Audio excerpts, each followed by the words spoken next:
Labdien, darbie skatītāji! Oktobra pirmajā dienā šodien jāatdevā futbols.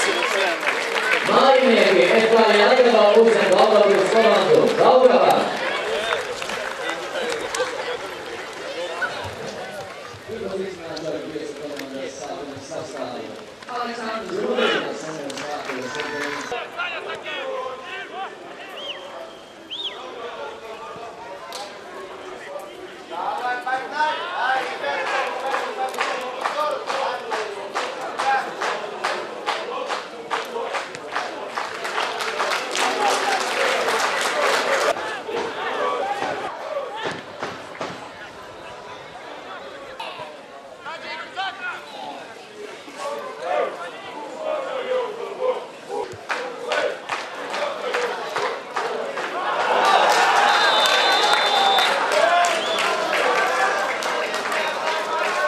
Vārtus FC Daugavas Labāgovis 33. numurs Mamuka Gongadze.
Šitādā spēlē mēs jau nevaram neko izdarīt, ja mēs baidīsimies ņemt uz sevi iniciatīvu.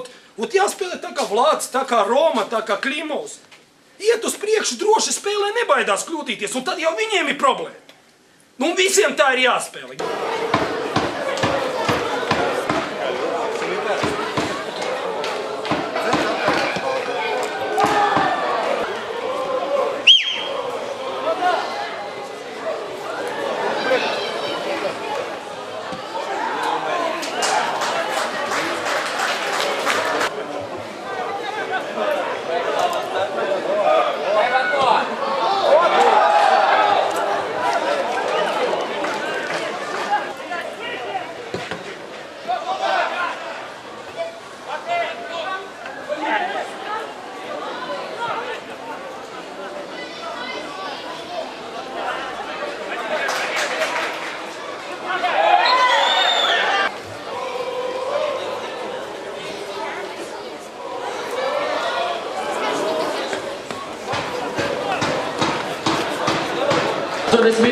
Numurs Gins Breimanis.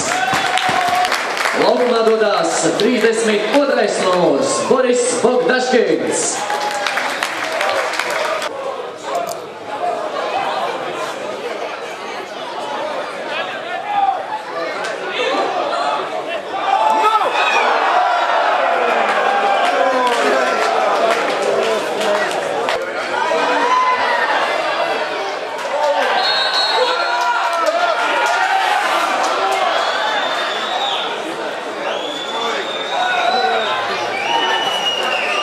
Brīdināts FK Jelgavas vārdsargs 81. numurs Marks Bogdanovs.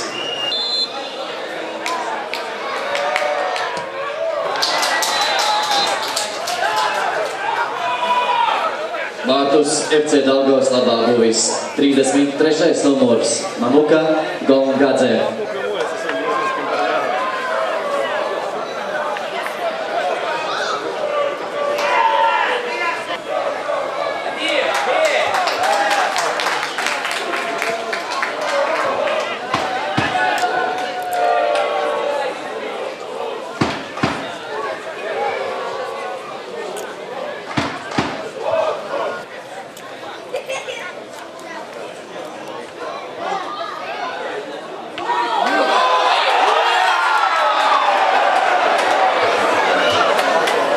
10. numurs Sergejs Logins.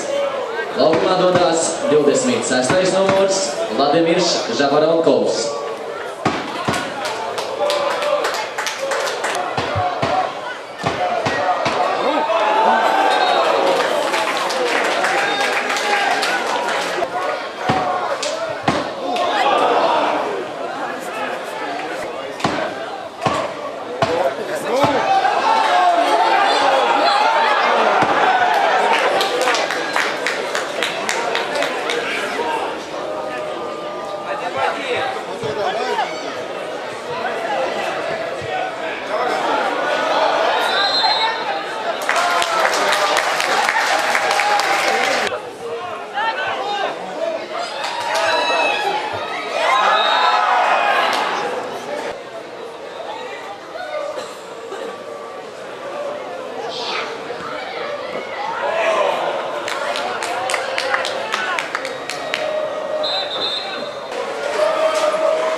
Ну, меня что сегодня радует счет 2-1, то, что выиграли, победа, а само содержание игры, ну, здесь и сложно предъявить претензии. Хотя есть ряд игроков, которые, особенно в первом тайме, опытных наших ребят из Зизелев и Логин, которые сыграли с большим браком, nu, не характерно. Pirmkārt, slikti tas, ka mūsu centra aizsargi netika galā ar Gongādzi.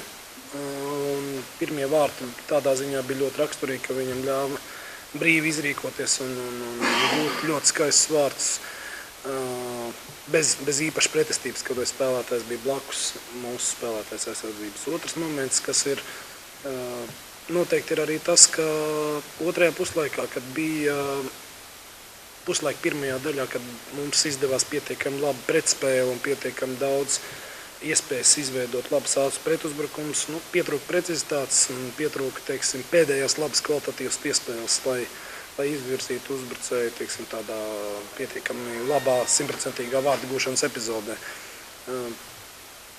Kopumā rezumējot, var teikt, tā komanda, kas bija meistarīga, viņa arī uzvarēja.